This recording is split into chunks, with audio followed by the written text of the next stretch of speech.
Welcome to the Richmond Events podcast, where we take you inside the UK's most exclusive business forums.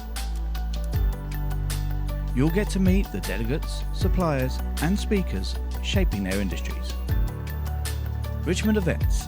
This is where business gets done. I'm Charlotte Morley and I'm here at the Richmond's Logistics and Supply Chain Forum, joined by John Amaechi. Hi John. Hi. Thanks so much for your time this morning. You shared with us some insights about leadership and how in this kind of complex and volatile environment in which we're leading supply chain, what are the key skills and techniques that leaders can employ? Can you tell us a bit more about this? Yeah, I talked a little bit about how expectations have changed of leaders. And so the didactic, authoritarian, the leader who doesn't explain and the leader who doesn't have clarity of vision, that's gone out the window. So the opposite is the case. The idea that in an environment of disruption, people need true clarity, and not just clarity on some distant 3-year goal, but clarity in terms of what's happening next week, because that's how changeable things are.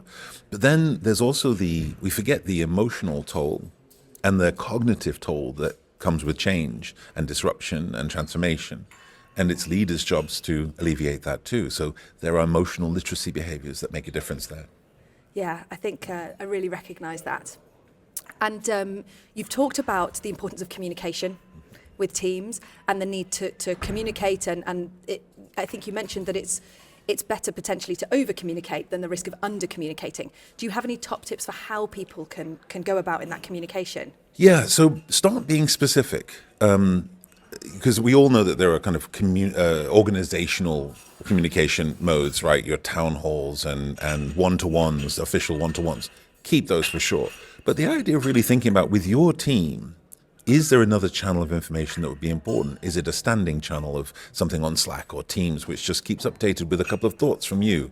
Is it regular one-to-one conversations just in passing, where you give people a little status update on how things are going and how you think they're doing? Because people need assurity. They need assurance in times of change. So just pick regular channels. The real key is decide what channels you're going to use and then use them consistently. Don't tell people, yeah, I'm available on Slack, and then never respond on Slack. Don't tell people, yeah, drop me a WhatsApp and I'll get back to you, and never get back to them.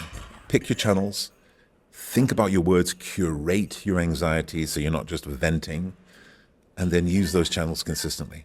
And by using it consistency, you build a feeling of trust with your team as well, right? Trust is important. Trust is massive. And we can never forget that communication or a lack of communication decimates trust, right?